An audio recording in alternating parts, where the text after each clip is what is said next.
En 1981, sous François Mitterrand, c'était l'ouverture ou la réouverture de l'Université de Corse. 600 étudiants s'y étaient inscrits. 40 ans plus tard, ils sont 5000. C'est l'objet de l'émission des spéciales et de ce soir.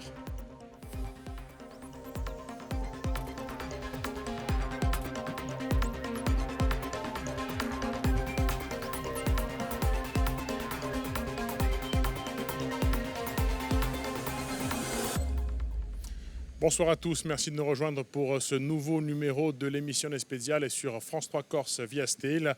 Nous sommes à Corté où l'on célèbre les 40 ans de l'Université de Corse en cette rentrée. Nous vous proposons un retour sur le long combat pour la légitimité que Corté a fini par acquérir. Nous évoquerons également le quotidien des étudiants, leur aspiration à comprendre le monde et à s'insérer dans la Corse d'aujourd'hui. Nous évoquerons également la production de connaissances nouvelles avec les travaux de recherche. 8 invités se succéderont sur ce plateau. Dans cette première partie, je reçois Dominique Federici, le président de l'université, un de ses prédécesseurs, Jacques-Henri Balbi, et le maire de Corté, Xavier Paul. Messieurs, bonsoir, merci d'avoir accepté cette invitation. Nous allons vous donner la parole dans quelques instants, mais avant, je vous propose de regarder un sujet de André Marquen et Christian Giuliano qui nous font replonger dans une histoire commencée il y a 250 ans. Corté, sa citadelle, ses presque 5000 étudiants, son université, ses campus aujourd'hui bien en place, dans une ville plutôt attractive. Mais pour en arriver là, le chemin a été long et sinueux.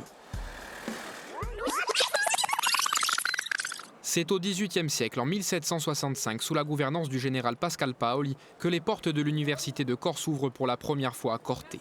Quelques 300 étudiants garnissent alors les bancs de l'établissement qui ne restera ouvert que 4 ans, jusqu'à la défaite de Ponteno, causant sa fermeture pendant plus de 2 siècles.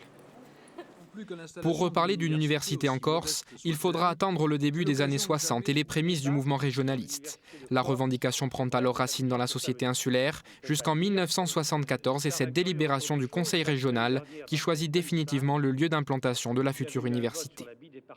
Ont obtenu Ajaccio 13 voix, Bastia 5 voix, Corté 29 voix. En conséquence, le Conseil régional a décidé de l'implantation de la future université à Corté. L'année suivante, le décret portant sur la création de l'Académie de Corse et de l'Université de Corse est publié. Décidé sous Valéry Giscard d'Estaing, la création de l'université ne sera donc effective que sous François Mitterrand. Jacques Briguet, qui succède à Pascal Harry, qui devient le premier président élu de l'établissement, et la première rentrée a lieu en 1981. Midi, M. Savary vient de saluer la naissance de l'Université de Corté. Ces futurs étudiants en droit en sont donc les pionniers. L'université est désormais ouverte, mais déjà certaines limites apparaissent nettement. Il manque des infrastructures, des cursus de formation, des moyens. Les premiers présidents de l'Université de Corse auront à gérer des mandats de combat. Émergent alors de nouvelles revendications portées par le syndicalisme étudiant en pleine croissance, composé de la Consulta di Studenti Corsi et de la Duentu Paolina. Les manifestations se multiplient dans les ruelles cortenaises pendant plusieurs années, avec une issue souvent violente. Je pense que la fac, dans les années 90, elle était encore fragile. Elle reste à quelques égards, mais beaucoup moins qu'elle ne l'était à ce moment-là. Il faut se mettre dans le contexte de l'époque, la mise hors norme qui était demandée mais pas obtenue, les moyens institutionnels, financiers, techniques, les locaux, tout manquait. Et donc il a fallu qu'on bataille pendant une grosse décennie, en gros du début des années 90 au début des années 2000. Je crois qu'on a eu beaucoup d'acquis collectifs, et le syndicalisme étudiant, effectivement, était en plein bouillonnement avec des structures qui parfois s'affrontaient, mais qui continuaient d'œuvrer pour l'intérêt du campus et du peuple corse.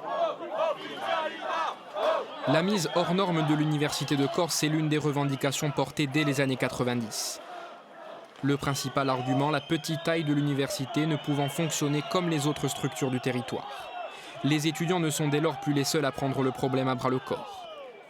En 2007, 3 ans après la signature de la première convention tripartite État-Région-Université, le président d'alors, Antoine Aiello, occupe la préfecture de région avec son conseil d'administration pour arracher postes et moyens supplémentaires.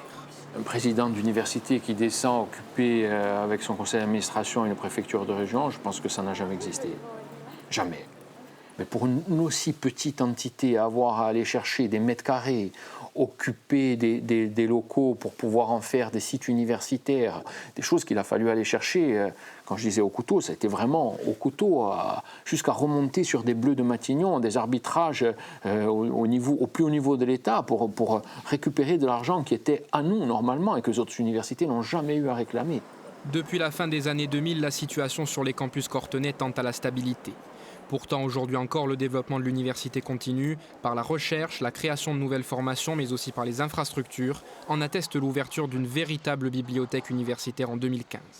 40 ans après, l'histoire de l'Université de Corse ne paraît donc pas encore finie. Alors Jacques-Henri Balbi, on vient de le voir, la naissance et la pérennisation de l'université ont été arrachées de haute lutte. Vous avez été 2 fois président, de 1987 à 1992 une première fois, et puis de 1997 à 2002. Lors de votre premier mandat, il a fallu d'abord rendre le choix de l'implantation de Corté définitif. Alors quelles étaient les forces hostiles à l'époque et pourquoi ?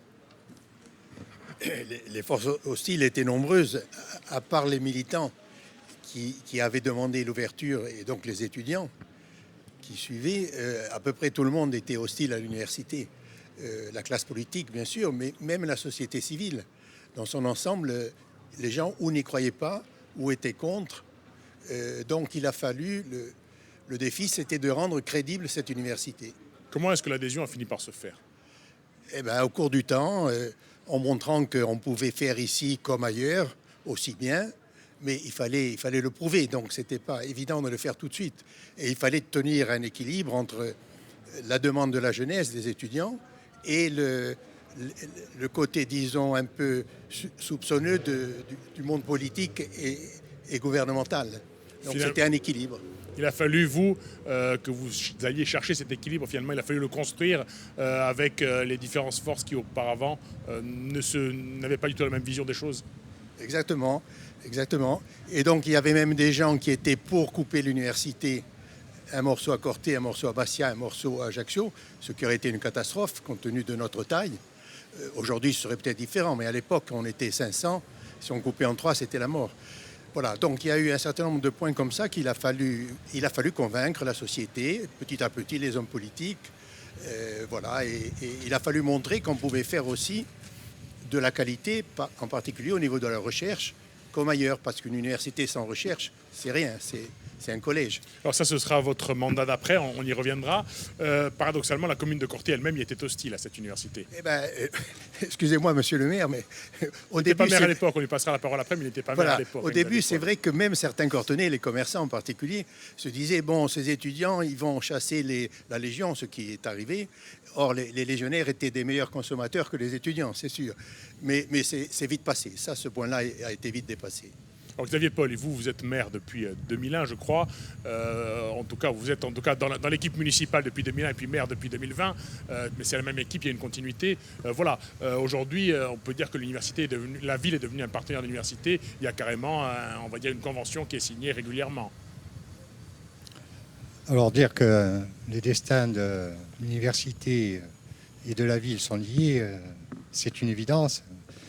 Même si je concède au président Balbi le fait que cette évidence a mis un certain temps avant de s'imposer. En tout cas, pour ce qui nous concerne, depuis notamment 2001, mais aussi un petit peu avant, l'enjeu pour la ville, ça a été justement de devenir la ville universitaire de la Corse.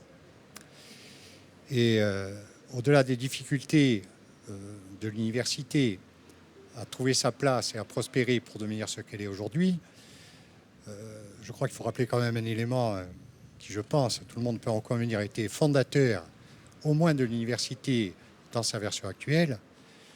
C'est, si ma mémoire est bonne, le 20 mai 2003, où Nicolas Sarkozy, ministre de l'Intérieur de l'époque, était venu ici, notamment grâce aux efforts accomplis conjointement par mon prédécesseur et ami Tony Sinde, en compagnie du président Aiello, pour annoncer la mise hors norme de l'Université de Corse, qui, dès cette date, a pu déroger à ce qu'on appelait auparavant les normes San Remo.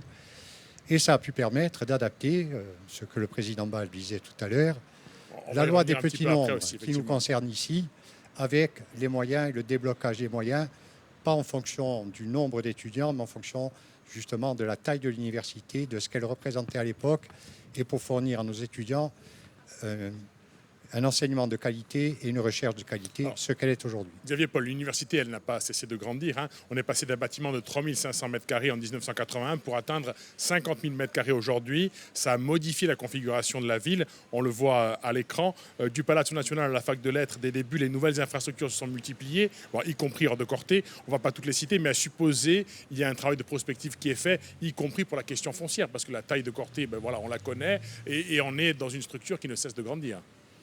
Alors nous avons à Corté une double spécificité à cet égard. Corté est la plus petite ville universitaire de France. Mais Corté a aussi les moyens qui sont dévolus à une commune de 7500 habitants et qui doit pourvoir aux besoins de la population résidente, de la population étudiante qui actuellement atteint 5000 étudiants, mais aussi de la population touristique. D'ailleurs, on a vu encore le petit train défiler avec des touristes. Donc avec de faibles moyens, une commune qui est pauvre, puisque nous avons un revenu fiscal par habitant qui est inférieur de 25% à la moyenne nationale, nous avons l'ardente obligation d'assumer le statut de ville universitaire de la Corse. Pour cela, nous ne pouvons pas le faire tout seul. C'est la raison pour laquelle, notamment depuis le début de mon mandat, je me suis attaché à engager un partenariat fort avec le président Dominique Federici, qui a été élu à peu près en même temps que moi. Et il s'agit pour nous de construire cette nouvelle étape. Et cette nouvelle étape s'appuie aussi sur des acquis. Vous parlez du foncier. Je ne vais pas être trop long, mais la commune a beaucoup investi en termes de foncier en faveur de l'université. Je citerai un seul exemple. C'est une réserve foncière stratégique que la commune a figée dans le PLU pour pas moins de 15 hectares, dont 5 ont déjà été acquis par la collectivité de Corse et 10 sont encore disponibles. Cette réserve foncière a été établie, et vous doutez bien que ça peut poser des problèmes, y compris politiques, pour un maire d'assumer, de figer un si grand nombre d'hectares au travers de son PLU pour les besoins du 3e campus. Pour ce qui est de l'avenir, nous sommes en train de discuter avec le président de l'utilisation ou de la transformation de cette réserve foncière. J'ajouterai juste un dernier point. On va évoquer les projets plus en détail plus tard, peut-être. Le cadre contractuel que vous évoquiez, il a été matérialisé par une convention cadre que nous avons signée dès le début de nos deux mandatures respectives. Cette convention cadre en appelle d'autres. Elle s'est concrétisée par d'autres conventions que nous avons signées avec l'État et la collectivité de Corse. Et c'est bien ce travail partenarial entre l'État, la collectivité de Corse, l'université et la commune qui permettra à la fois à la commune et à l'université d'avancer de concert. Alors Dominique Federici, on l'a entendu, avec la ville, tout va bien. Mais en revanche, il y a eu des rapports compliqués par le passé aussi avec l'État. Vous diriez que ces temps sont révolus, ou bien l'épisode de la convention qui n'avait pas pu être signée parce qu'elle mentionnait la co-officialité là en Corse rappelle que finalement, le combat de la légitimité, c'est un combat du quotidien encore aujourd'hui. Oui. Alors effectivement, il y a eu une période pour l'université où il y avait la reconnaissance scientifique et une reconnaissance tout court en fait à acquérir. Vous y avez fait référence. Il y a eu quand même quelques éléments, ça a été rappelé tout à l'heure, quelques dates clés au niveau de l'université. Donc sur la période 2004 avec le passage au cadre normatif spécifique, où je rappelle quand même que notre université a un statut qui est très particulier par rapport à toutes les universités.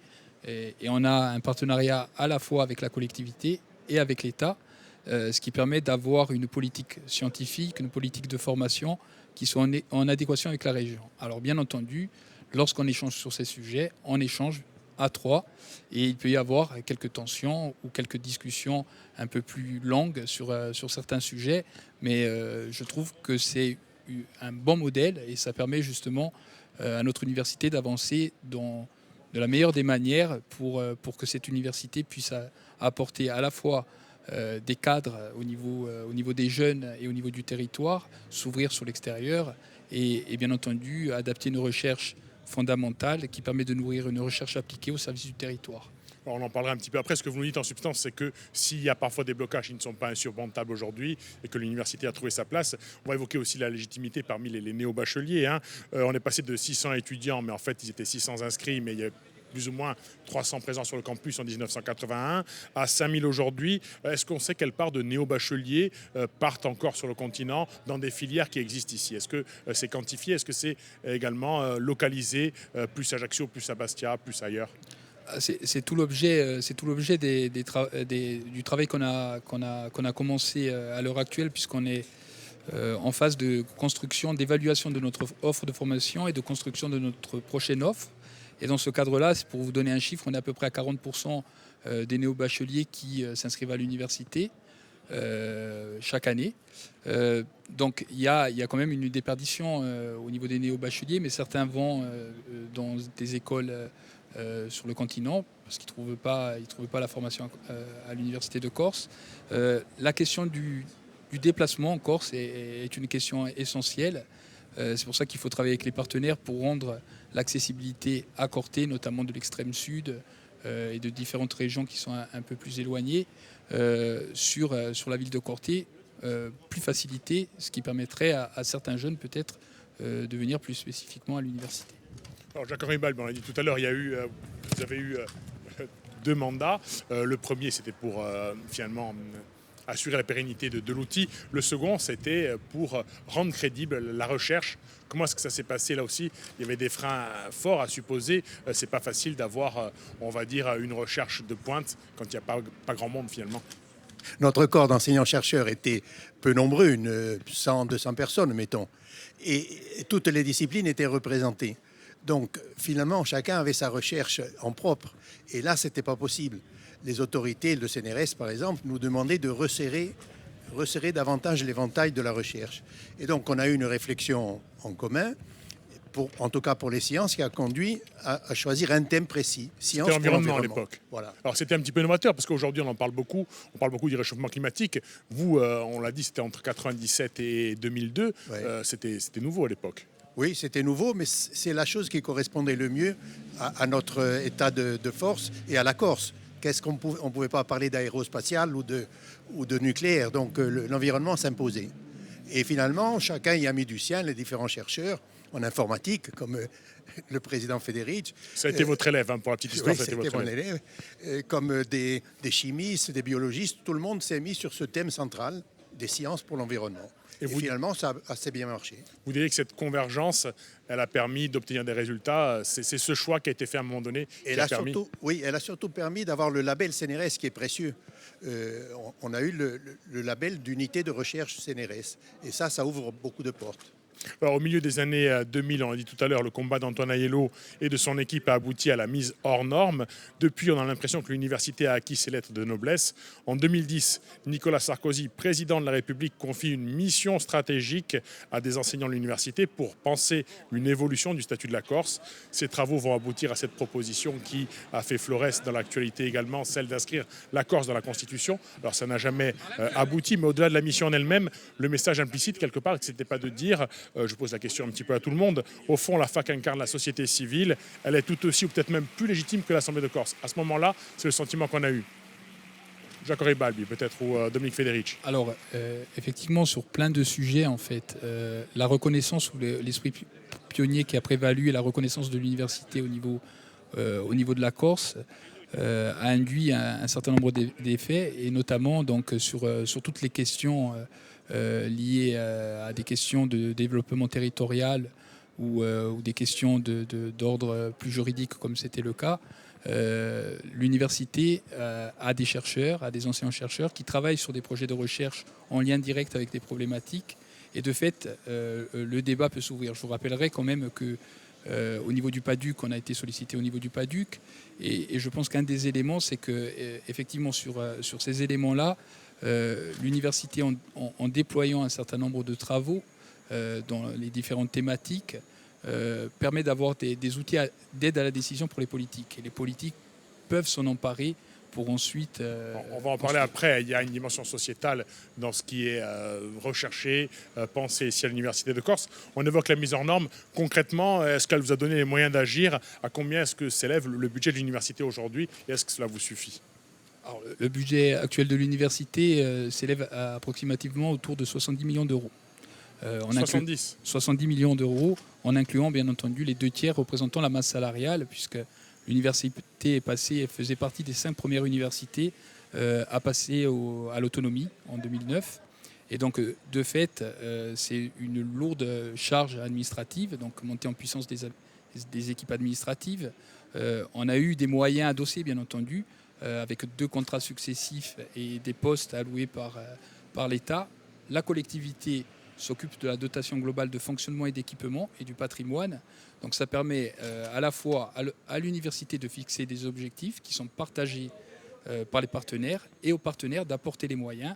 Mais effectivement, à partir de la mise hors norme, il y a eu vraiment une montée en puissance en termes de nombre RH et également sur les projets patrimoniaux.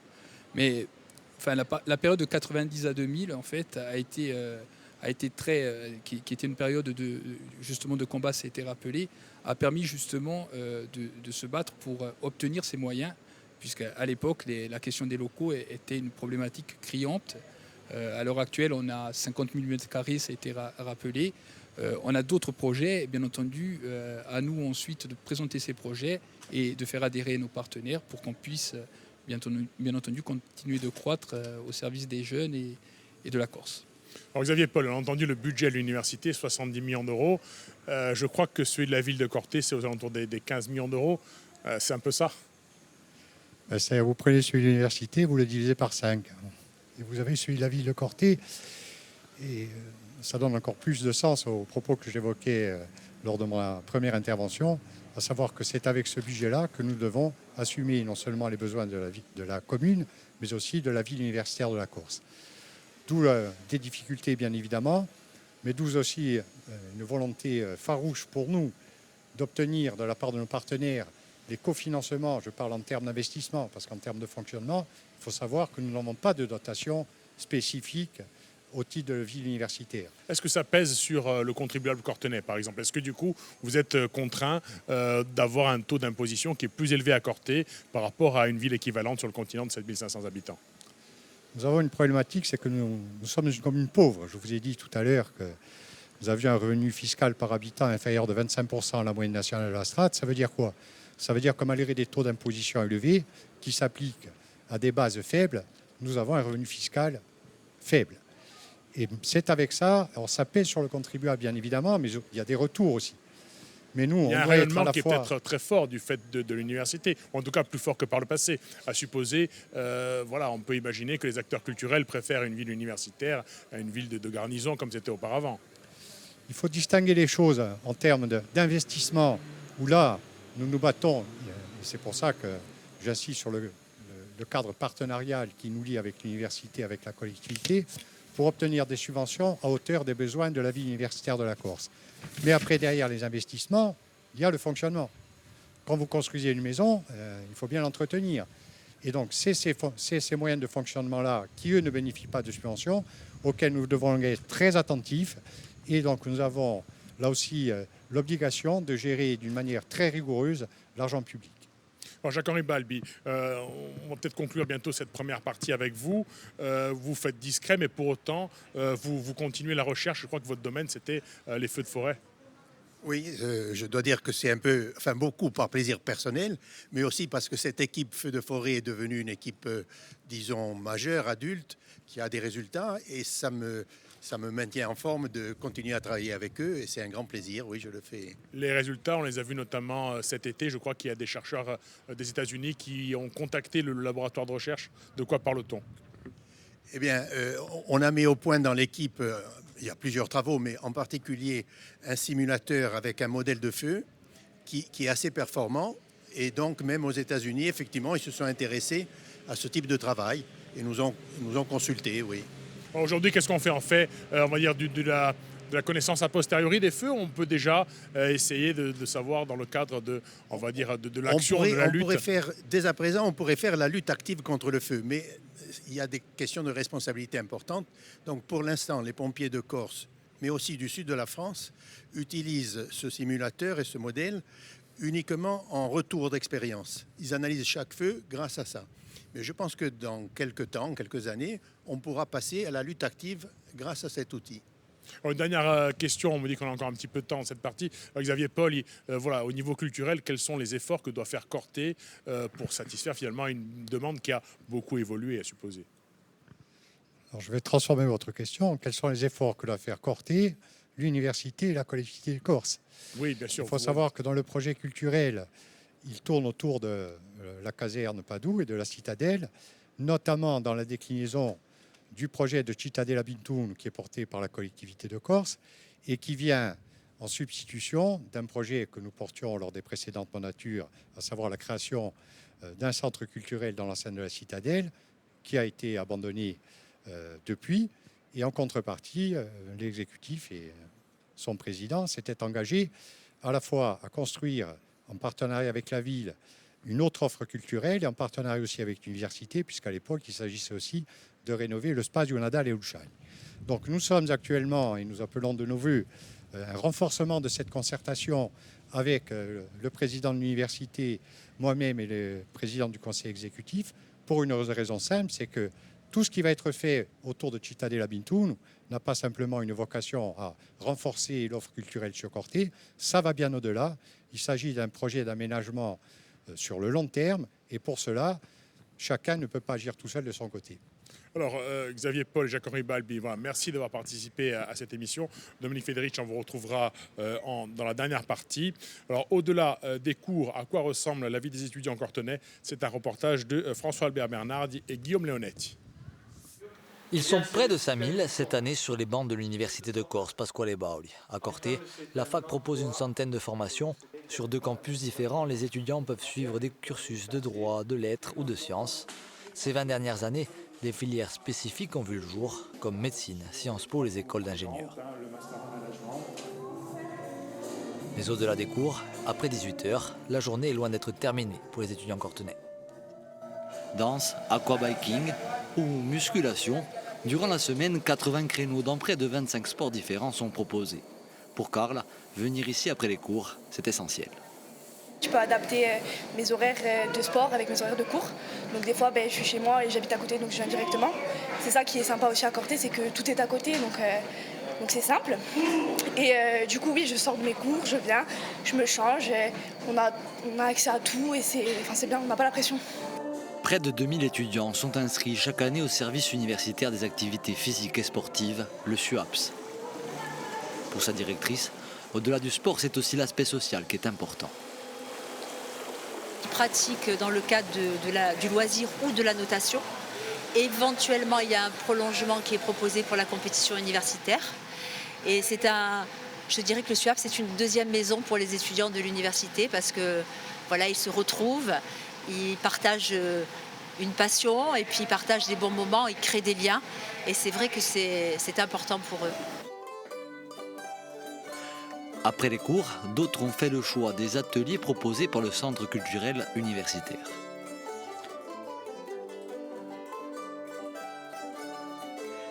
Il compte plus de 600 inscrits. Ce mardi-là, par exemple, l'atelier mandoline mélange débutants et plus aguerris.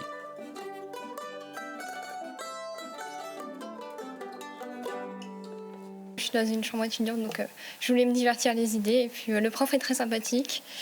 Et donc, il faut apprendre des choses. Donc, c'est le moment. À l'université, on a un peu de temps libre. Le groupe est sympa. Donc, voilà, c'est que des bons moments passés. 21h et les rues de Corté s'animent. Malgré la pluie, le cours Paoli et ses bars se remplissent. Décompresser entre amis, c'est aussi ça, la vie étudiante.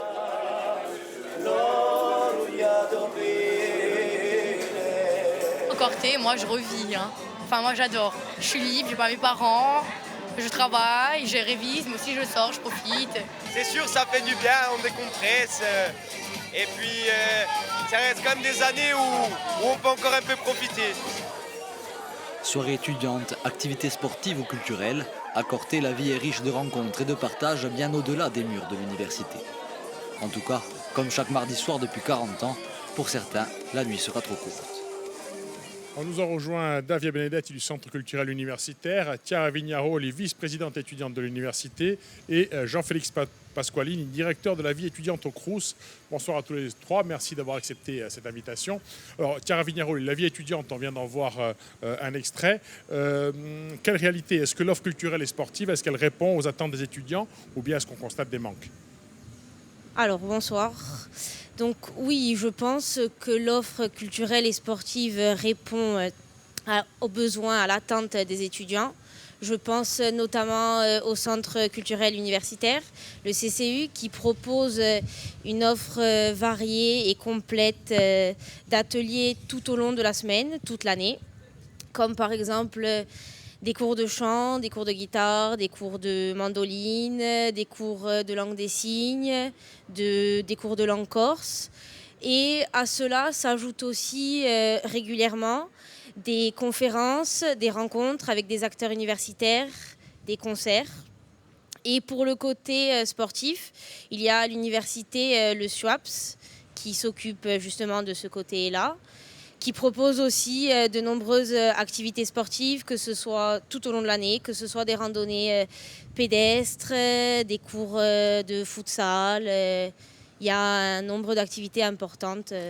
Alors, deux revendications historiques portées par les syndicats ont été satisfaites. La création d'une bibliothèque universitaire et d'une halle des sports.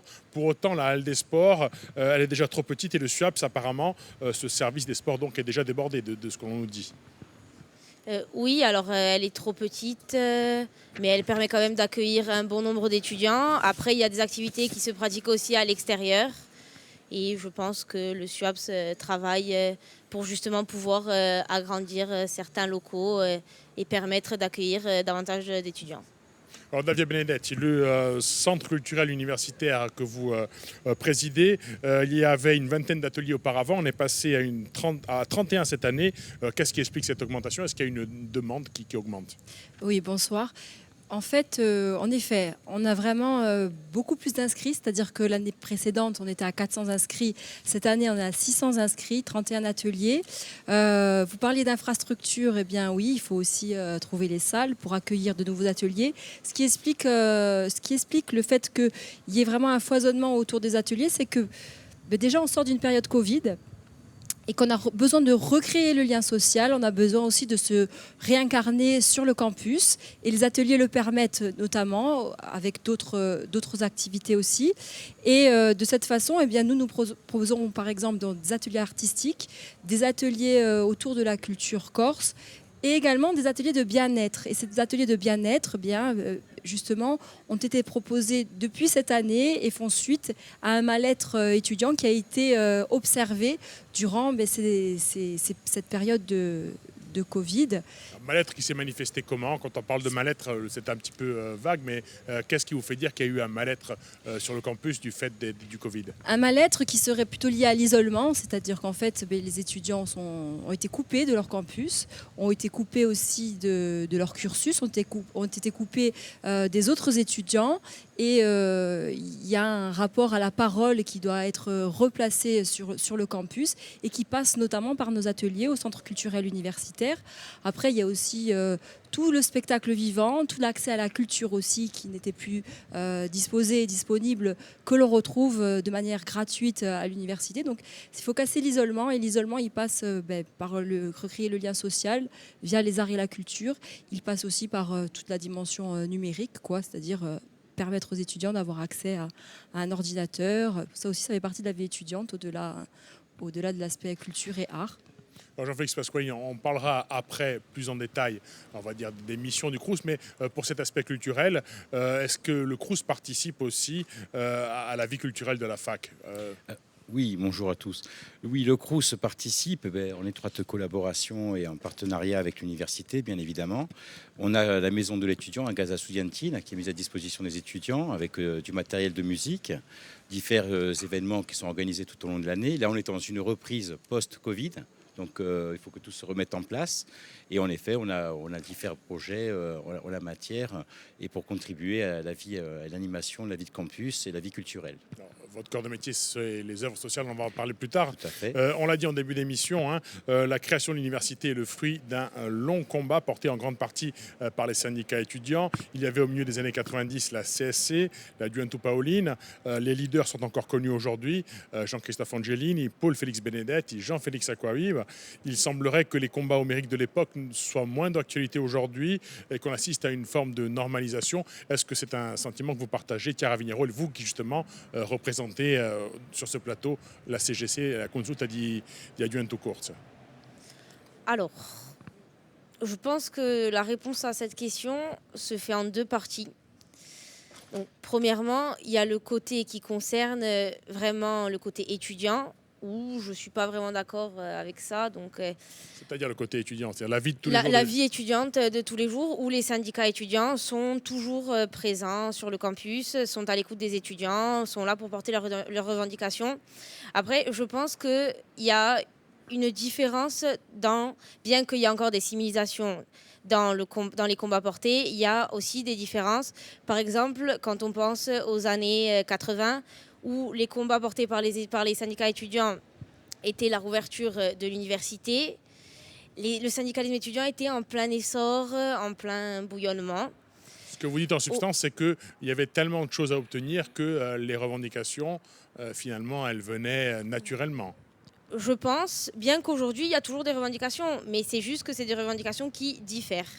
C'est-à-dire une revendication, par exemple, qui serait celle des syndicats étudiants. Par exemple, lutter contre la précarité étudiante, tenter de résoudre les problèmes de logement qui se posent aujourd'hui sur Corté, ou des problématiques vraiment liées à un étudiant qui va nous solliciter. Et nous, on va tenter d'aider justement les étudiants.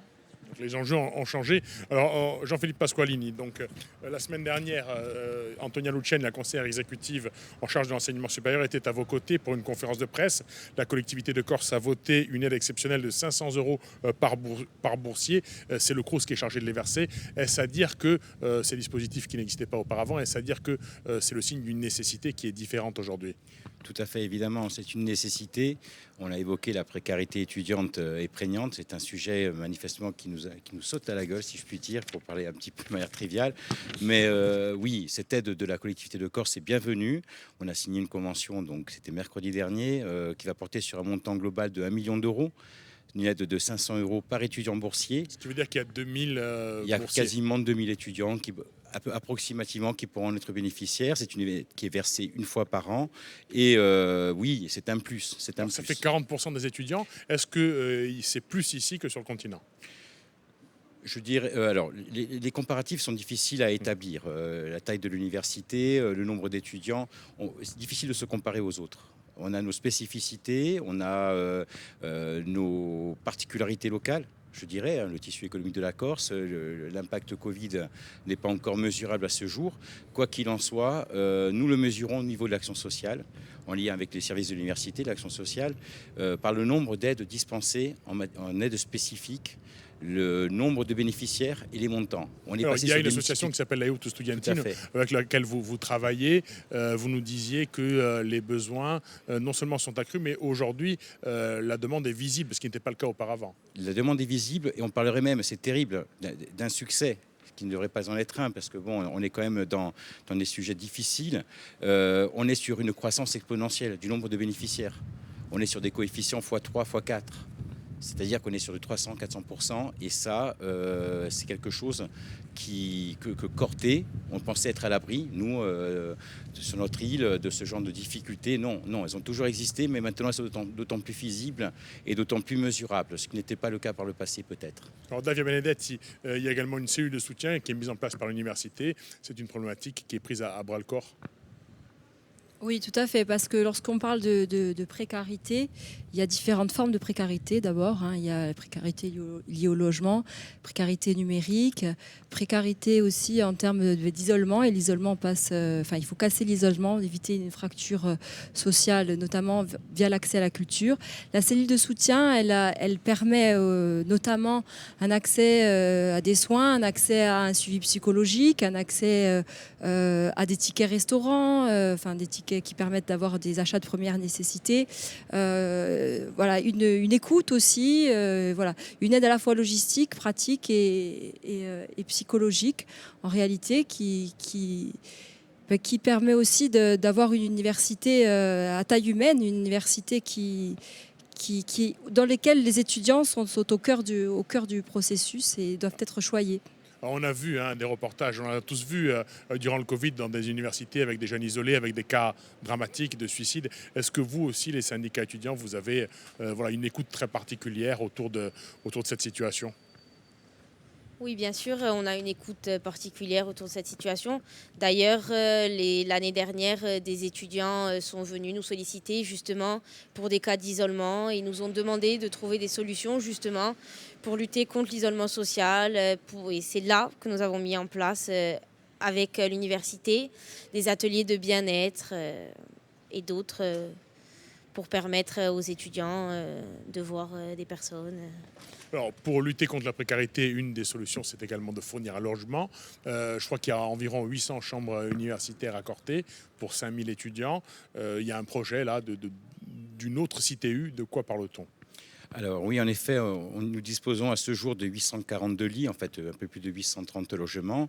Le projet en cours, c'est la résidence Samboku Chudaland, environ 100 studios, qui devrait naître, le projet est en cours. C'est à quelques mètres finalement de là où nous enregistrons cette émission. Voilà, à quelques mètres juste derrière nous, et ce seront environ 100 logements qui seront mis à disposition dans un futur proche, a priori une date de livraison prévue en 2023 pour nos étudiants. On est encore loin du compte. À ce jour, on peut estimer le besoin de logement au niveau du Crous, je prends cet exemple, 842 logements, mais quand même encore 300 étudiants en liste d'attente qui n'ont pu être logés par manque justement de disponibilité. Donc du coup, ceux-là sont logés par le marché à des prix qui sont supérieurs à ceux proposés par... Alors, Thierry Vignaroli, outre cet aspect de la précarité, l'université vit une grande réforme, celle de Parcoursup. Et là, j'interroge la syndicaliste étudiante. Les étudiants sont obligés de faire plusieurs choix. Ils sont acceptés ou pas en fonction des dossiers. Ça implique une plus forte mobilité de la part des étudiants. Comment est-ce que c'est perçu par les syndicats, cette évolution majeure de l'université ? Alors oui, c'est une évolution majeure, bien sûr. Après, comment c'est perçu pour les syndicats ?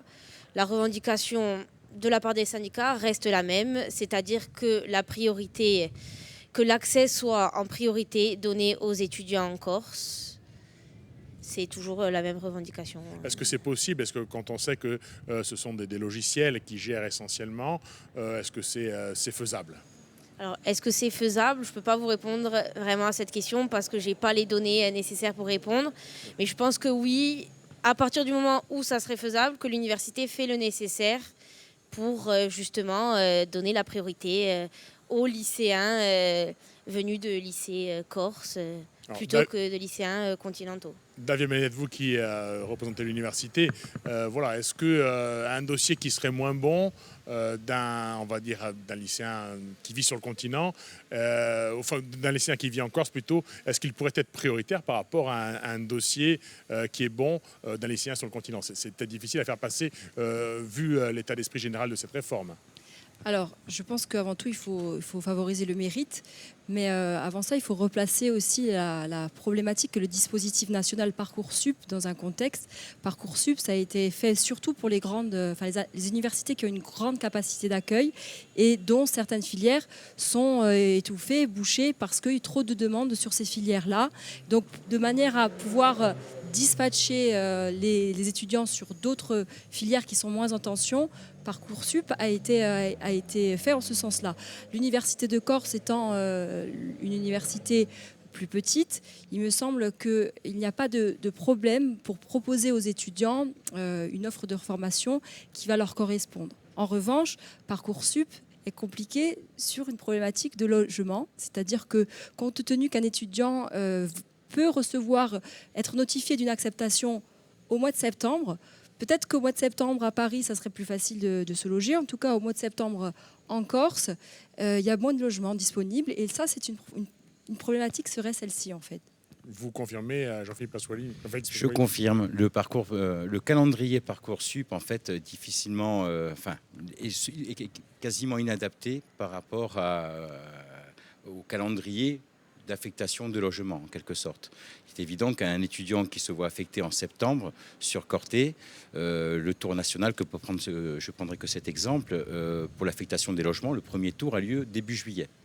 L'offre complémentaire débute le 9 juillet, entre le 9 et le 10 juillet. C'est évident que l'étudiant qui se présente au mois de septembre va se retrouver dans de grosses difficultés pour se loger. Et c'est un crève-cœur que de devoir refuser à des étudiants quelquefois bénéficiant d'échelons de bourse importants et qui devraient être prioritaires, mais malheureusement affectés que tardivement, de les priver d'un logement. Même si on essaye de faire le maximum pour trouver une solution à ce genre de situation difficile. Thierry Vignarol, il y a aujourd'hui une centaine de formations qui sont dispensées à l'université.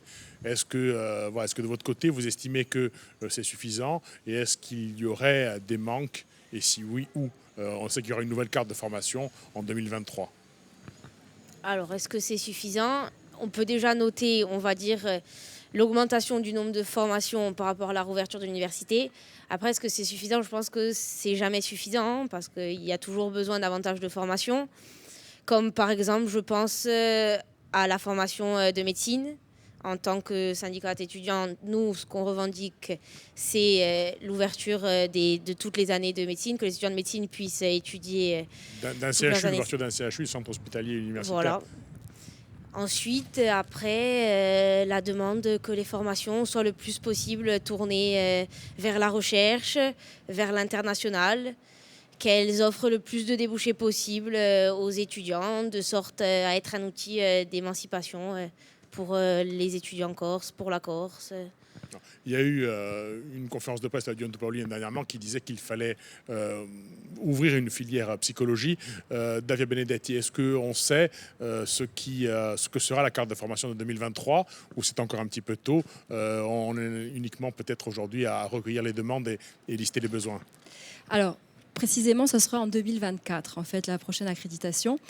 Et en réalité, la spécificité du territoire corse et de l'université de Corse, c'est bien d'avoir des formations selon un socle commun avec d'autres universités. Je pense aux lettres, je pense peut-être à un cursus de droit, et également interroger les problématiques insulaires et ce dont a besoin le territoire insulaire dans le cadre des futures formations. Donc non, on ne sait pas précisément de quoi seront faites les nouveautés en termes de formation à l'université de Corse, puisque ça fera l'objet d'une évaluation et d'une auto-évaluation qui va commencer incessamment.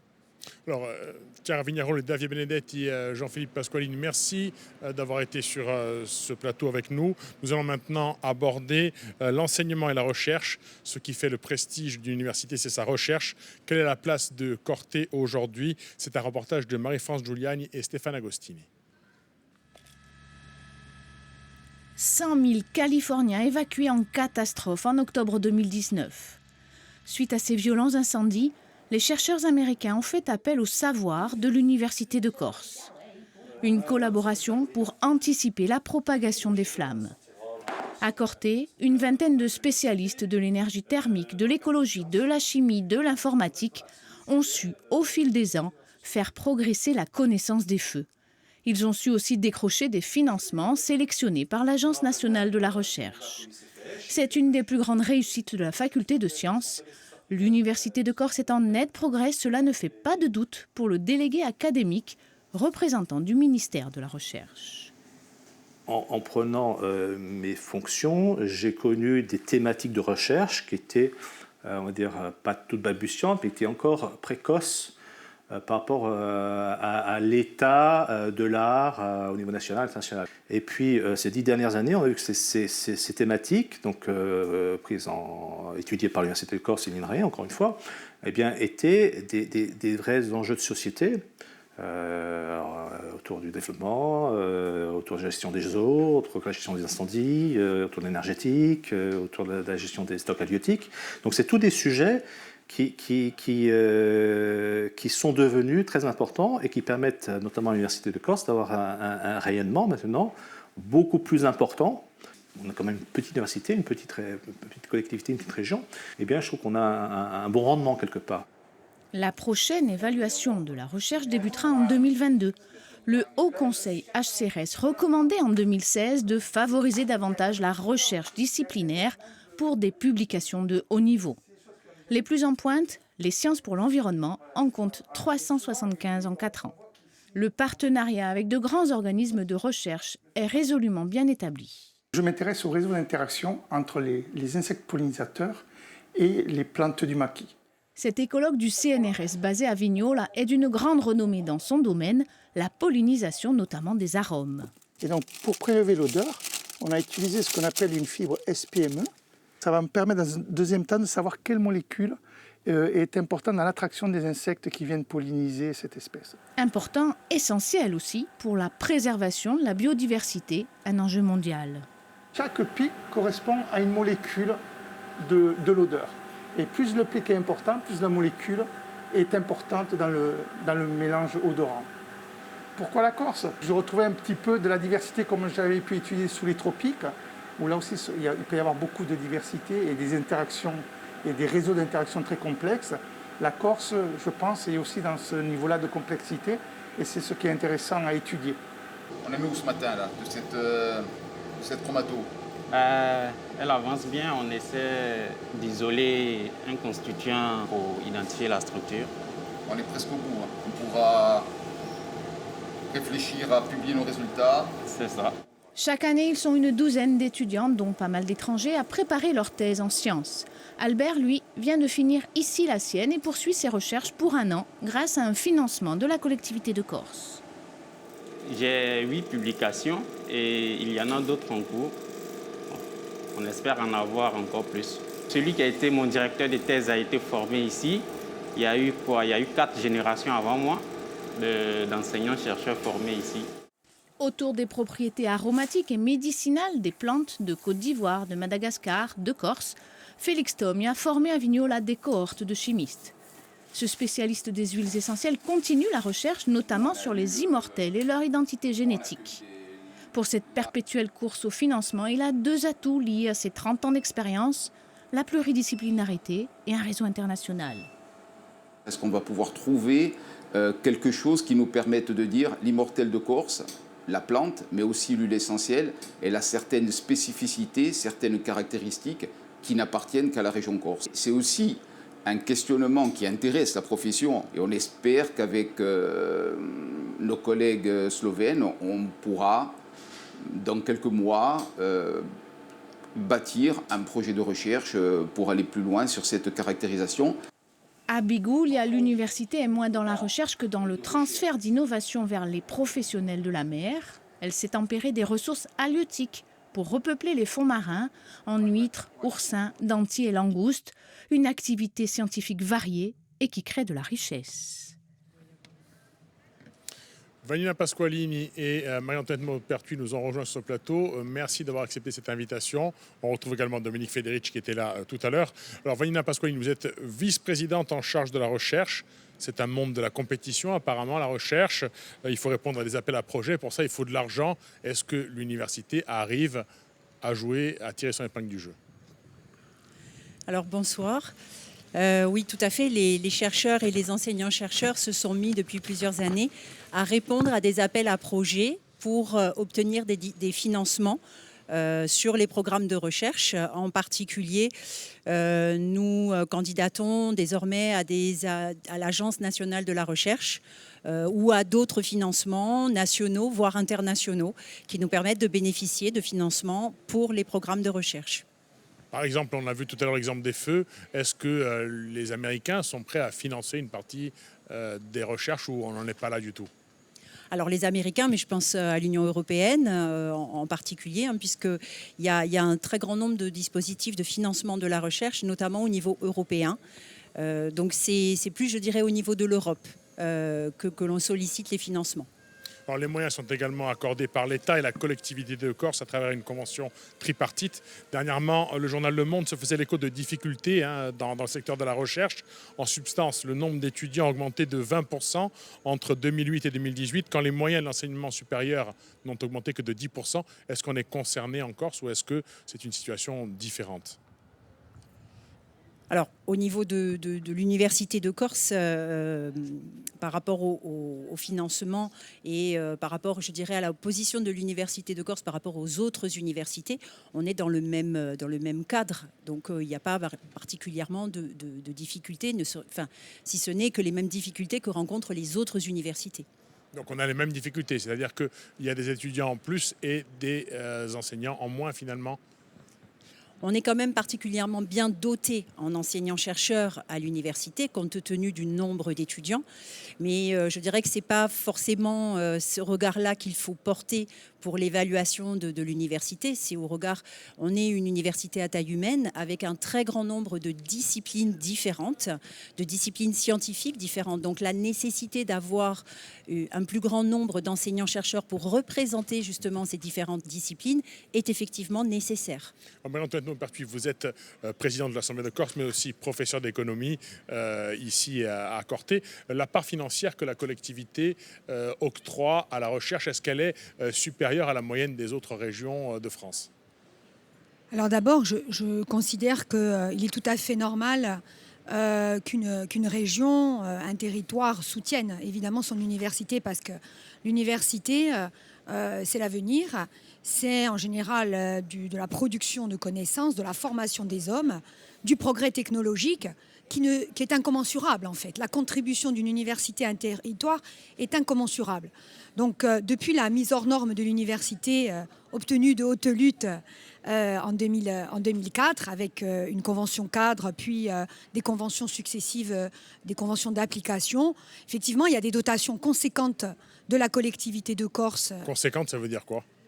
Conséquence, ça veut dire quand même sur un contrat, l'ensemble d'un contrat d'établissement, c'est-à-dire un contrat quinquennal, on est dans l'ordre, tout compris, je dirais, de l'ordre d'une centaine de millions d'euros, avec la convention d'une part, plus toutes les autres opérations, le soutien aux doctorants, aux post-doctorants, les opérations de transfert de technologie, le soutien aux plateformes, les réponses aux appels d'offres. Pas loin du tiers finalement, pas loin du tiers du budget de la collectivité, de l'université. Les fonds FEDER, donc c'est quand même des sommes très importantes, mais en même temps c'est un pari sur l'avenir. Non seulement on aide des chercheurs, des enseignants, une gouvernance universitaire, mais aussi on aide tout simplement le futur d'un territoire. Donc c'est fondamental. Alors, les moyens sont plutôt au rendez-vous de ce que l'on comprend. En 2016, le HCRS, alors on ne va pas vous décliner l'acronyme, c'est l'organisme qui évalue la qualité de la recherche. Il faisait état des points faibles et des points forts. Point fort, l'ancrage local. Point faible, l'endo-recrutement. Une aura internationale à conforter. Alors une nouvelle évaluation sera effectuée en 2022. Dominique Fédrich, est-ce que les points faibles ont été corrigés ? Alors, les points faibles d'un rapport HCERS autour d'une évaluation font souvent état d'observations que fait l'établissement. Donc, à un moment donné, on est en capacité d'expliquer le pourquoi du comment en ce qui concerne notamment l'endo-recrutement. C'est pas une règle absolue, puisqu'il y a des jeunes maîtres de conférences, des professeurs qui viennent d'autres universités et qui sont recrutés à l'université. Donc, bien entendu, sur cette base-là, on répond juste à des règles de base. Lorsqu'on lance un concours de maître de conférence ou de professeur, il y a un comité de sélection qui se réunit et on prend le meilleur candidat. Le comité de sélection, c'est un peu comme un appel d'offres, finalement. C'est un appel à concours et c'est des personnes qui sont qualifiées, qui viennent et qui concourent pour avoir le poste. Et donc, le comité de sélection doit prendre le meilleur candidat en son âme et conscience et juge de cette partie-là. Donc de ce côté-là, c'est une fausse question. Enfin, pour moi, c'est pas une fausse question. C'est surtout de pouvoir recruter des personnes qui vont s'investir pendant 40 ans au service de l'université, au service des jeunes et sur des thématiques de recherche, puisqu'il y a également un profil recherche qui doit être en adéquation avec les projets de recherche de l'université. Et pour ce qui est de l'aura internationale, l'autre aspect, peut-être vous, enfin un de vous deux. Alors, juste 2 mots sur l'aura internationale. Après, je laisserai développer, mais toutes les équipes de recherche, à l'heure actuelle, on a parlé tout à l'heure des appels à projets, ont des liens à l'international. Donc, on a des contrats de travail ou des contrats de recherche plutôt qui sont en lien avec avec des équipes à l'international, donc en point à point. Et on développe également des conventions cadres un peu plus globales avec certaines universités, certains organismes.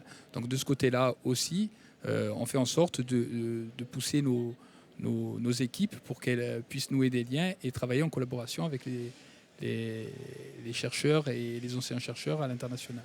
Vanina Pasqualini, vous avez également étudié à Marseille. Ça veut dire qu'il y a des liens permanents entre les différentes universités? Oui, peut-être pour compléter la question sur l'international, juste pour compléter, je dirais que la recherche, elle est forcément dans un cadre international, puisqu'à partir du moment où on fait de la recherche, on est amené à publier et nos publications sont forcément lues et reconnues à un niveau international. Donc je dirais que le positionnement de la recherche est de fait lié à un cadre international. Et par rapport à votre deuxième question sur les liens avec les universités continentales, on en a, je dirais, de très nombreux régulièrement, et je dirais avec toutes les universités. On fait partie, nous tous, de différents réseaux de recherche dans lesquels nous avons des collègues dans toutes les universités. C'est plus facile avec les universités nationales puisqu'on a le même cadre, mais je dirais les collaborations, elles se font aussi bien avec les universités nationales qu'avec les universités internationales. Alors, le point fort, on l'a dit, c'est l'ancrage territorial notamment. La recherche répond à des problématiques qui se posent au territoire. Par exemple, l'Assemblée de Corse prône l'autonomie énergétique à l'horizon 2050 avec le développement des énergies renouvelables. À Vigno, là, par exemple, les scientifiques travaillent sur le stockage dans des piles à hydrogène. Ça veut dire qu'il y a des liens permanents finalement entre les desiderata de l'Assemblée de Corse et les recherches qui sont faites ici. Marie-Antoinette Maupertuis, peut-être. Je vois ça véritablement comme une force. C'est-à-dire qu'on est dans un écosystème territorial avec une université à taille humaine, une majorité politique, mais au-delà de la majorité politique, un pouvoir politique qui a une vision de la Corse en termes de développement durable, avec un ancrage méditerranéen très fort, avec une lutte contre le changement climatique, la valorisation de nos ressources naturelles et culturelles. Et donc, du coup, il y a un dialogue permanent qui s'instaure au sein de cet écosystème entre le système universitaire et le système politique. Et je trouve que c'est très bien et que c'est très sain.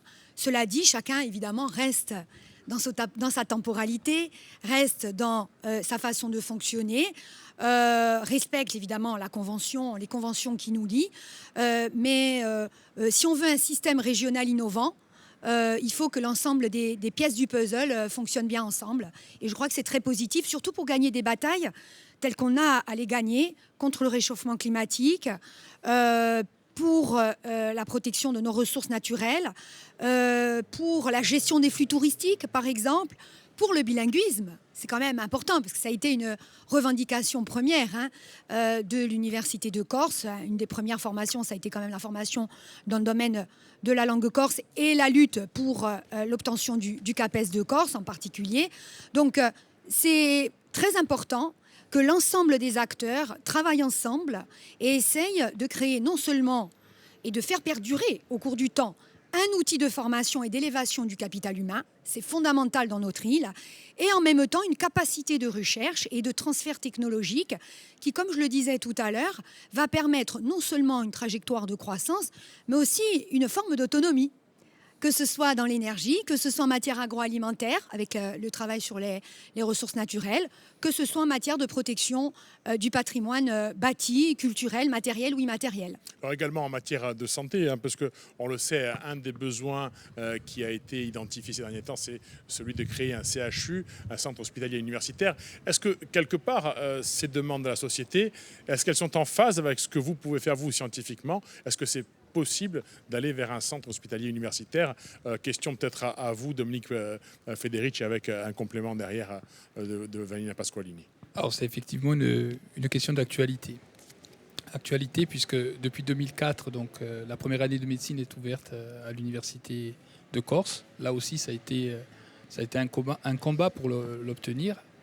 Et depuis, donc, ça a permis à des étudiants qui sont passés par cette première année de médecine de pouvoir venir se réinstaller en Corse. Donc il y a effectivement, et on l'a vu durant la crise, une problématique au niveau du système sanitaire au niveau corse.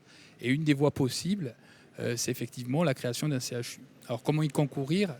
On a entamé des échanges avec nos partenaires. De toute façon, tous les projets se construisent de cette manière à l'université. Et on est dans la mesure, en tout cas, on est en train de construire un écosystème, formation et recherche, qui permettrait ensuite aux politiques et tous ensemble de pouvoir demander la création d'un CHU ou CHUR pour être plus spécifique, c'est-à-dire un CHU régional en partenariat avec les hôpitaux. Mais ça se fait par rapport à un potentiel de l'université, vous l'avez rappelé. Donc à l'heure actuelle, on a un laboratoire de virologie qui travaille déjà sur cette thématique. On a des sujets de recherche en santé et en environnement. On a réfléchi également à toute la problématique liée à des collaborations, et notamment avec le professeur Barbolozzi d'Aix-Marseille Université, pour travailler sur les sciences informatiques, la physique, les mathématiques appliquées à l'oncologie. L'idée, ce n'est pas forcément de faire un CHUR ou un CHU comme on peut en trouver ailleurs sur le territoire, mais c'est un CHU vraiment en capacité de répondre à ce dont on a besoin au niveau de la Corse et de ce fait de pouvoir doter les hôpitaux, de pouvoir doter l'université des différents éléments. Et au niveau formation, ça a été rappelé tout à l'heure en seconde partie d'émission, c'est également un objectif de l'université de poursuivre sur la lancée de la première année de médecine. Et on travaille actuellement pour la rentrée 2023, on l'espère, à l'ouverture de la seconde, puis de la troisième année, puisque c'est un cursus de médecine générale. Et pour cela, il faut que les acteurs hospitaliers, nos partenaires universitaires au niveau national, puissent nous accompagner sur ce projet.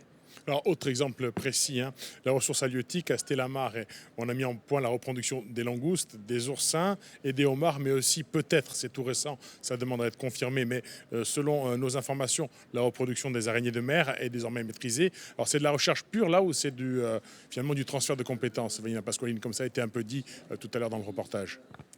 Alors au départ, c'est de la recherche, bien évidemment, il faut... pour arriver jusqu'à l'ensemble de ces activités, que la recherche soit soutenue. Et ensuite, de toute façon, toute recherche a vocation à être transférée vers le territoire. Et on est là donc vers du transfert et vers de l'innovation. Dans les perspectives qui sont annoncées, l'objectif, c'est de produire et d'avoir justement une unité de production pour aller en fait transférer cette recherche vers le territoire, avec des partenaires, les aquaculteurs, les pêcheurs, mais aussi, je dirais aussi toute la partie gestion de l'environnement et protection de l'environnement pour rétablir en fait ou pour maintenir la biodiversité marine en particulier. Là, ce sont des privés finalement qui financent. Comment ça marche? C'est un petit peu différent. Quand on part de la recherche jusqu'à l'innovation et jusqu'au territoire, vous avez différents niveaux de financement qui interviennent. Alors, il y a la recherche fondamentale et la recherche appliquée. Il y a également les rencontres entre scientifiques. L'Institut d'études scientifiques de Cargèse en organise plusieurs chaque année avec des autres prestigieux, parfois des prix Nobel. En termes de notoriété, ça apporte beaucoup à l'université. Pour ce qui est des travaux à proprement parler, est-ce qu'il y a un impact, ce genre de rencontres? Alors, il y a un impact très important parce que... au-delà, comme vous dites, on est une université à taille humaine et de nous faire connaître par des chercheurs de renom, je dirais c'est toujours bénéfique pour notre université. Donc oui, c'est extrêmement bénéfique. Alors on parle souvent du rayonnement des sciences dites dures. Qu'est-ce qu'il y en a des sciences humaines? On a l'impression que c'est une faiblesse de l'Université de Corse. La sociologie est peu développée. L'impression générale, c'est que les éclairages sur les fondements, sur les ressorts de la dynamique sociale qui expliquent l'actualité manquent un peu au débat public. Alors vous, Marie-Antoinette Maupertuis, vous êtes enseignante en économie. Est-ce qu'il y a finalement cette courroie de transmission entre ce qui est recherché ici et les attentes de la société qui se fait pour des explications, on va dire générales, qui expliqueraient la société? Est-ce que ça se fait assez? Oui, l'université avec le CNRS ont créé une unité mixte de recherche en sciences humaines et sociales il y a maintenant une quinzaine d'années. Cette unité a beaucoup produit dans le domaine du champ de la recherche en sciences humaines et sociales, dans le domaine de l'archéologie notamment. Il y a des découvertes qui ont été faites. Dans le domaine de la langue corse, avec des bases de données très très importantes, la banque de données langue corse, la médiathèque culturelle de la Corse et des Corses. Une forte implication au moment de la rédaction du PADUC, avec des modélisations notamment en matière d'occupation du foncier qui sont toujours en cours. Je ne pense pas que les canaux manquent d'articulation pour le transfert. C'est simplement que peut-être que les sciences humaines et sociales ne sont pas forcément forcément plus communicantes. Voilà, elles ne sont pas forcément plus marketing, je dirais, paradoxalement, que les sciences dures. Par contre, il y a un véritable potentiel, énormément de travaux qui sont réalisés, validés d'ailleurs par des prix, y compris des prix internationaux. Nous avons beaucoup travaillé, notamment, on parlait d'international tout à l'heure, avec l'ère méditerranéenne, en particulier l'Italie, bien sûr, dans le champ historique, de la valorisation du patrimoine culturel. Nous travaillons également dans le domaine du tourisme durable. Il y a beaucoup de gens qui ont travaillé en matière de tourisme durable et qui ont exporté d'ailleurs leurs compétences vers des pays comme le Cambodge ou d'autres îles en Méditerranée ou dans les régions ultra-périphériques. Donc il y a véritablement beaucoup de travaux qui sont réalisés en sciences humaines et sociales. Dans le champ économique, pour répondre à votre question, un modèle d'équilibre général calculable avait été réalisé d'ailleurs à l'époque sous la mandature Jacobi, je dirais, pour la collectivité. C'est un travail qui permet de calculer l'impact de chocs exogènes sur un système économique comme la Corse. C'est un travail qui ne demande qu'à être réactivé, je dirais, donc avec vraiment une potentialité très très importante pour, par exemple, calculer l'impact d'un choc Covid sur l'économie corse. Donc vous voyez que le travail a été fait, le potentiel y est, et il n'y a aucun souci pour que les chercheurs, je pense, de l'UMR LISA puissent continuer à travailler dans ce domaine-là. Oui, là-dessus, peut-être sur cet aspect-là des choses, quand on disait tout à l'heure qu'il fallait finalement une recherche aboutisse sur une innovation, là, à supposer, ce ne sont pas des choses rentables que l'on va pouvoir découvrir. Est-ce que c'est encore possible de chercher dans ces domaines-là? Est-ce qu'on en a encore les moyens? Alors, moi, je vais rebondir sur la recherche en sciences humaines et sociales. Moi, je dirais qu'elle est essentielle. Effectivement, Marie-Antoinette Beaupertuis l'a dit, elle est peut-être moins communicante, mais je dirais qu'elle est essentielle. Et heureusement qu'à l'Université de Corse, on dispose d'un laboratoire reconnu au niveau national et international sur le champ des sciences humaines et sociales, parce que pour répondre aux grands défis d'avenir, la recherche, il faut qu'il y ait et des sciences humaines et sociales et des sciences et techniques. Et on va de plus en plus, justement, pour répondre à ces grands défis d'avenir, on va de plus en plus vers de l'interdisciplinarité. Et on a obligatoirement besoin de ces deux grands champs disciplinaires. Et d'ailleurs, à l'Université de Corse, on a une fédération de recherche en environnement et société qui renforce justement, qui sollicite les enseignants-chercheurs pour favoriser justement la recherche en interdisciplinarité sur ces deux grands domaines. Alors, Dominique Federici, on l'a dit, la recherche colle aux besoins du territoire, l'offre de formation aussi, on va parler un petit peu de formation. On l'a dit tout à l'heure, la carte sera renouvelée en 2023. Quels sont les grands changements attendus pour cette nouvelle carte? Alors, les changements attendus, alors on ne peut pas parler en termes de changements à proprement parler. Ce qui va se passer, c'est un processus qui commence d'ores et déjà avec un processus d'auto-évaluation, ce qui a fonctionné, ce qui a moins bien fonctionné. Alors les indicateurs, par exemple, d'attractivité, vous avez fait référence tout à l'heure à Parcoursup, savoir si les étudiants sont attirés par une filière ou une autre. Les facteurs d'insertion professionnelle qui vont permettre en fait aux équipes pédagogiques, puisque c'est elles qui vont travailler, de pouvoir faire un état des lieux et de savoir comment se projeter. Et bien entendu, il y a également un élément important qu'il faut prendre en considération, c'est la question de la réforme du bac qui va amener différents profils. Donc en lien avec l'académie, on va analyser les profils, les nouveaux profils et les types de profils qui arrivent à l'université pour adapter. Il faut qu'on adapte notre carte de formation qui va être valable pendant 5 ans. Après, l'université a également, en termes de formation, la possibilité de déployer très rapidement au niveau du territoire sous la forme de diplôme universitaire pour répondre spécifiquement, de manière ponctuelle, à un besoin qui se fait jour au niveau des entreprises. Donc le lien avec les entreprises et le dialogue avec les entreprises, avec les étudiants qui font remonter un certain nombre de revendications. Donc coller finalement au marché du travail un petit peu. Le marché du travail, oui, mais ça se fait à travers notamment nos partenaires. Ils sont tous partenaires, il y en a beaucoup qui sont partenaires de notre fondation universitaire, donc on a des échanges sur ces sujets-là. On a des échanges au niveau des formations à travers des conseils de perfectionnement et ils font remonter donc des besoins et on adapte notre cadre de formation, bien entendu, par rapport à ces besoins.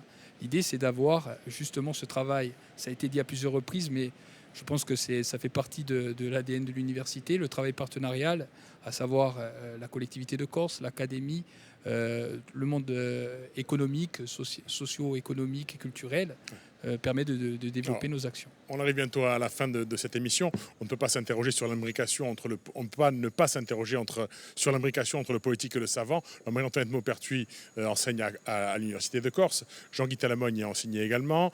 Gilles Simeone y a étudié, comme Laurent Marcangeli et Paul-Félix Benedetti, Jean-Christophe Angelini, Jean-Félix Akwawi ont été des leaders syndicaux bien connus. Est-ce que finalement cette interdépendance, elle n'entraîne pas une forme de suggestion du savant par rapport aux politiques? Un de vous, peut-être Marie-Antoinette Maupertuis d'abord et ensuite...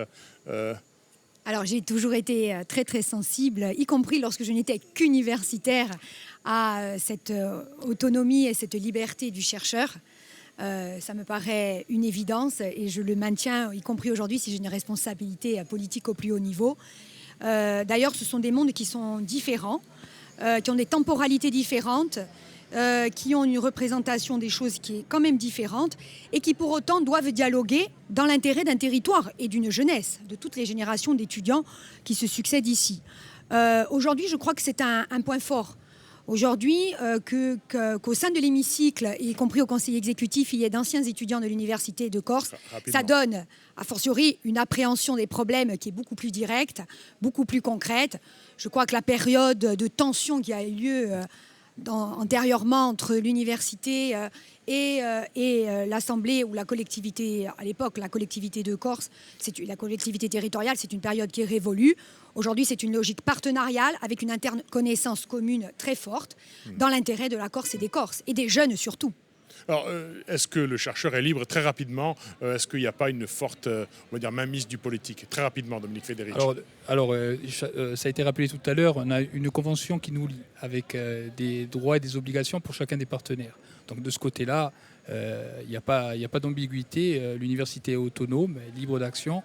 Après, est-ce qu'il y a une suggestion des universitaires vers les politiques? J'espère bien, à travers les actions que l'on développe, j'espère que ça nourrit le projet politique.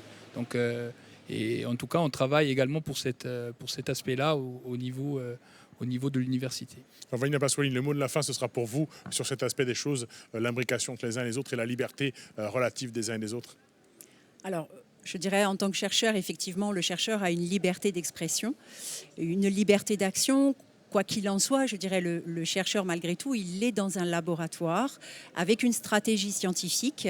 Et ce laboratoire, voilà, il donne des directions et le chercheur fait des activités de recherche dans les directions qui sont imposées par le laboratoire, bien évidemment. Alors, il est libre, oui, mais cette liberté, elle est aussi contrainte par les limites de son laboratoire de recherche. Messieurs, dames, merci d'avoir participé à cette émission. Les 40 ans de l'université seront célébrés comme il se doit plus tard. En attendant, l'émission Espédiale est terminée. Merci à vous de l'avoir suivi. Bonne soirée sur France 3 Corse via Style.